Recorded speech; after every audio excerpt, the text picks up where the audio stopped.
Oi, turma! Tudo bem com vocês? Na aula de hoje, nós vamos falar um pouquinho sobre o complexo do cotovelo. Então, vamos trazer as articulações que envolvem, né, os movimentos que são responsáveis pelos movimentos aí da articulação do cotovelo. Inicialmente, nós chamamos a articulação como um complexo, que envolve, né, um grupo de articulações responsáveis por movimentos que nós realizamos no dia a dia, nas atividades funcionais. Dentre eles, os movimentos de flexão e extensão do cotovelo e os movimentos de pronação e supinação do antebraço. Então, as articulações envolvidas nesses movimentos, nós reunimos essas articulações e chamamos de complexo do cotovelo. Essa anatomia do desse complexo, ele proporciona estabilidade em relação à congruência óssea, que são os encaixes dessas faces articulares, que desse ponto específico, elas se encaixam muito bem. Então, quando fala congruência, que dá um maior encaixe, uma maior estabilidade para a articulação. O complexo do cotovelo, ele é então composto por três ossos principais. O húmero, principalmente as faces de suas extremidades distal, né? Então, as extremidades distais do húmero participam das articulações envolvidas nesse complexo. O rádio e a una.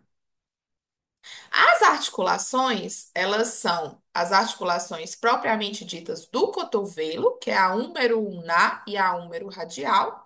Lembrando que sempre essas articulações vão ter essa nomenclatura das faces ósseas que vão se ligar. Então, húmero ulnar, que é a ligação entre o húmero e a una, e húmero radial, ligação entre o húmero e o rádio.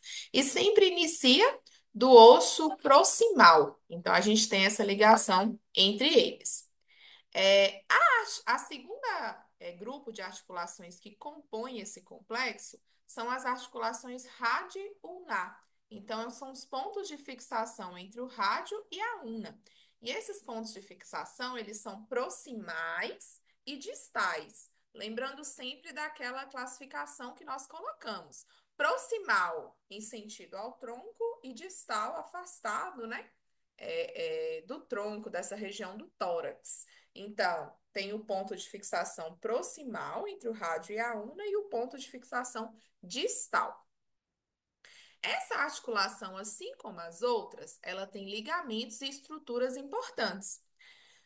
Dentre essas estruturas, nós temos aquela cápsula articular, por ser uma articulação sinovial, ela vai ter todas aquelas estruturas envolvidas, líquido sinovial, cápsula. Além disso, os ligamentos que proporcionam essa estabilidade e uma membrana interóssea, que é um tecido conjuntivo firme que garante a fixação entre o rádio e a una e cobre aquela região entre os dois ossos. Os movimentos que esse complexo proporciona no cotovelo, né, nas articulações do cotovelo, é a flexão e a extensão, e nas articulações radioulnar, os movimentos de pronação e supinação. Músculos envolvidos, nós temos 8 músculos, que são os principais, que cruzam, né, essas articulações e proporcionam os movimentos, que é o braquial, o braquiorradial e o bíceps braquial, supinador, tríceps braquial, ancônio, pronador redondo e pronador quadrado. Então, para iniciar, nós vamos lembrar alguns pontos importantes das nossas estruturas ósseas. O húmero, gente, nós já falamos muito sobre ele, né? Quando trouxemos a articulação do ombro, desculpa, a articulação do ombro, nas suas extremidades proximais, né? Então, alguns pontos proximais desse osso. Aqui, na imagem, a gente já tem a extremidade distal do osso húmero e alguns pontos que vão ser falados e que são importantes para essa parte aqui dessa articulação do cotovelo. A primeira delas, que eu vou mostrar aqui para vocês, são os epicôndilos. epicôndilos. Esses epicôndilos, nós temos o epicôndilo medial e o epicôndilo lateral. Sempre, quando a gente for falar sobre medial e lateral, vocês lembram da posição anatômica, palmas das mãos voltadas para frente. Então, nessa extremidade distal do húmero, nós temos um epicôndilo lateral e um epicôndilo medial. Então, lateral, sempre eu lembro aí do polegar, né? E medial do dedo mínimo. Então, a gente tem dois epicôndilos que eles são até fáceis de ser palpáveis. É, nessa extremidade distal do húmero.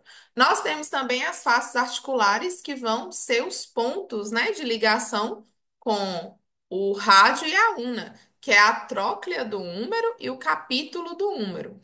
O capítulo do húmero, ele já fica nessa região lateral e a tróclea do húmero na região medial. Então, a tróclea do húmero que vai se articular com a una e o capítulo do húmero que vai se articular com o rádio, né?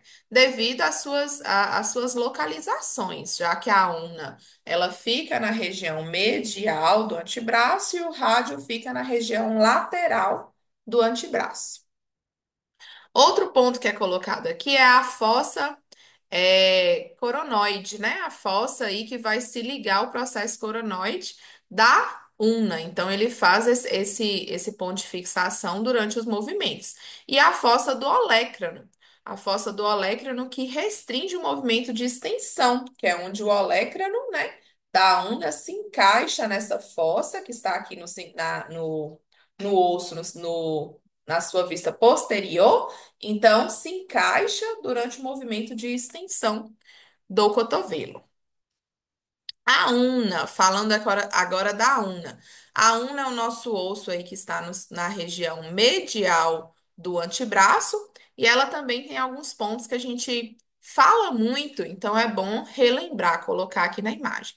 A una, ela tem na sua extremidade aqui proximal superior, ela tem o olécrano, que é o ápice, né? Aquele ponto superior da una. A incisura troclear, que é onde é a face articular que vai sim se acoplar com a tróclea do húmero, né? Que forma que é a articulação húmero-ulnar.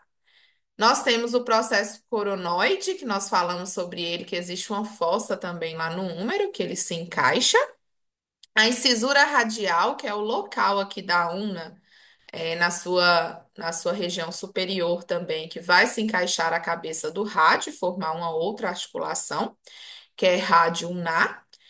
E nós temos tuberosidade da una, que são pontos de fixações de ligamentos importantes para essa articulação. E deixa eu ver, eu acho que da una são esses pontos aí os principais. O olécrano, o olécrano que é essa região superior da una e se encaixa fortemente durante os movimentos de extensão e restringe esse movimento de extensão, né? Limita essa amplitude do movimento de extensão de cotovelo. A incisura troclear, que é a face articular. Incisura radial também, que é onde vai se encaixar a cabeça do rádio. Mas todas elas a gente vai visualizar ainda muito em imagens posteriores. O rádio já fica na região lateral do antebraço, né? Anteninha do rádio polegar, sempre partindo da posição anatômica. E ele tem, de forma geral, os pontos de fixação que formam, né, as articulações, que é a cabeça do rádio, nessa circunferência articular, vai se ligar com o capítulo do húmero e formar a articulação húmero-radial, né? Nós temos a tuberosidade do rádio, que é ponto de fixação de um ligamento muito importante, e a incisura ulnar na sua extremidade distal, que vai formar também a articulação radioulnar distal. Então, são alguns pontos aqui importantes desse osso.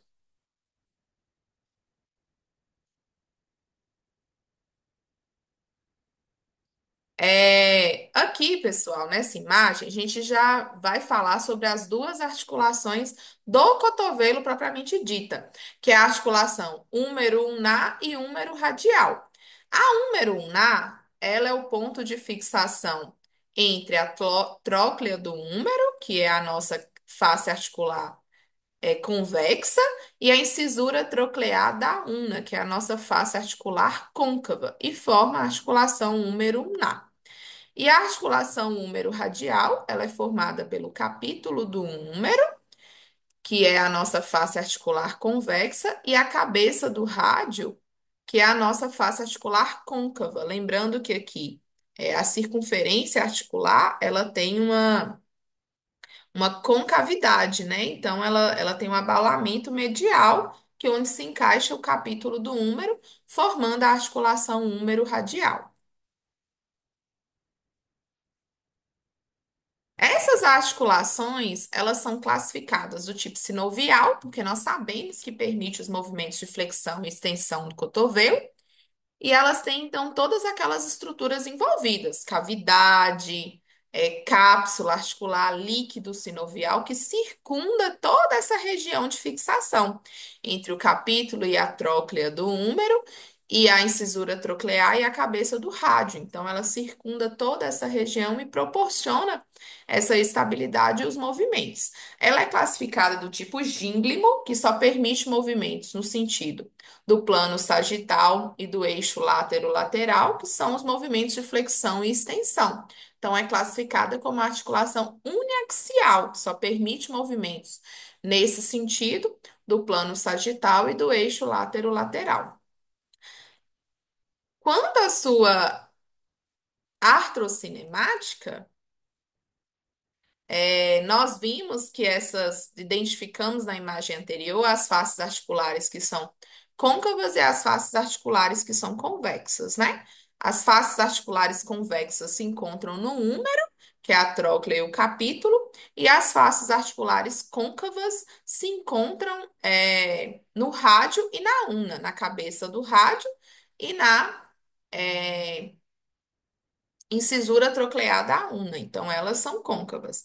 Em movimentos em cadeia cinemática aberta, como esse movimento que eu estou fazendo, em que a extremidade distal está livre, esses movimentos aqui, a gente aplica a regrinha do côncavo e do convexo. Nesse movimento, a face que está fixa são a tróclea e o capítulo aqui do húmero, e elas são convexas. E as faces articulares que estão móveis são as faces articulares do rádio e da ulna, com a incisura troclear e a circunferência da cabeça aqui do rádio, né? Então, nesse movimento, aplicando a regrinha do côncavo e do convexo, todas as vezes que eu tenho uma estrutura, a face, né, articular convexa fixa, as faces articulares côncavas móveis, elas se deslizam na mesma direção do movimento, né? Do osso aqui. Então, elas se deslizam na mesma direção do antebraço, que é essa região dos nossos ossos aqui, o rádio e a ulna. Então, ela se desliza no mesmo sentido. Então, quando o movimento de extensão é no sentido posterior, elas vão se deslizar, os movimentos artrocinemáticos acontecem no mesmo sentido, então eles vão em sentido posterior. Quando o movimento é anterior, que é o movimento de flexão, então essas faces articulares se deslizam no mesmo sentido do movimento.